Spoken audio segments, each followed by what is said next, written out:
Owner X9D എന്ന മോഡലാണ് ഇത്. അപ്പോൾ ഈ മോഡലിലുള്ള ഒരു ഫീച്ചറാണ് കേട്ടോ വീഡിയോയിൽ പരിചയപ്പെടുത്താൻ പോണത്. നോട്ടിഫിക്കേഷൻ ആൻഡ് കൺട്രോൾ സെൻറ്റർ ഈ ഫീച്ചറാണ് പരിചയപ്പെടുത്താൻ പോണത്.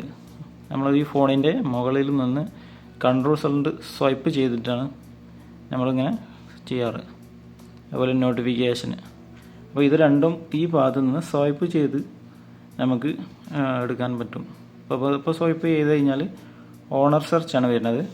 ഇവിടുന്ന് സെർച്ച് ചെയ്താലും ഇത് തന്നെ വരുന്നത്. അപ്പോൾ നോട്ടിഫിക്കേഷൻ ആൻഡ് കൺട്രോൾ സെൻറ്ററിന് ഫീച്ചർ നമ്മൾ ഓണാക്കി കൊടുത്താൽ നമുക്കിത് ഇവിടുന്ന് സ്വൈപ്പ് ചെയ്ത് നോട്ടിഫിക്കേഷൻ എടുക്കാൻ കഴിയും. അതുപോലെ ഇവിടുന്ന് സ്വൈപ്പ് ചെയ്ത് കഴിഞ്ഞാൽ കൺട്രോൾ സെൻറ്റർ ഓപ്പൺ ആവും. അപ്പോൾ അതെങ്ങനെ എനേബിൾ ചെയ്യുക എന്നുള്ളതാണ് കാണിച്ചു തരുന്നത്.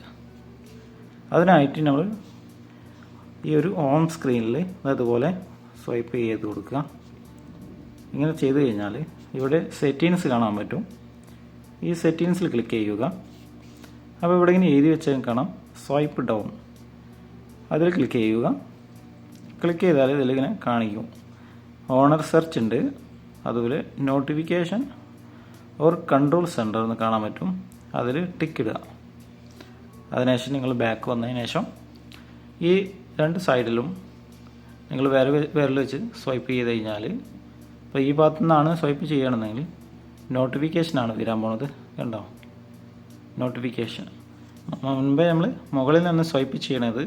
ഇപ്പോൾ ഇവിടെ നിന്ന് താഴത്ത് നിന്ന് സ്വൈപ്പ് ചെയ്ത് കഴിഞ്ഞാൽ നിങ്ങൾക്ക് നോട്ടിഫിക്കേഷൻ ഓപ്പൺ ആകും. ഈ ഭാഗത്തുനിന്ന് സ്വൈപ്പ് ചെയ്താൽ കൺട്രോൾ സെൻറ്ററാണ് ഓണായി വരിക. ഓക്കെ, വളരെ സിമ്പിളായിട്ട് നിങ്ങൾക്ക് യൂസ് ചെയ്യാവുന്നതാണ്. അപ്പോൾ ഇത് നിങ്ങൾക്ക് ഓഫ് ചെയ്യാനും ഓൺ ചെയ്യാനുള്ള മെയിൻ സെറ്റിങ്സ് ഇതാ ഇവിടെയാണ്. ഇവിടുന്ന് വളരെ പെട്ടെന്ന് തന്നെ കയറാവുന്നതാണ്.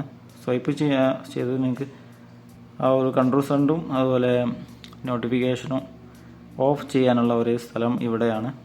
താഴത്തുള്ള ഓപ്ഷനിൽ ഇട്ട് കൊടുത്തു കഴിഞ്ഞാൽ നിങ്ങൾക്കത് ഓഫ് ആക്കാവുന്നതാണ്.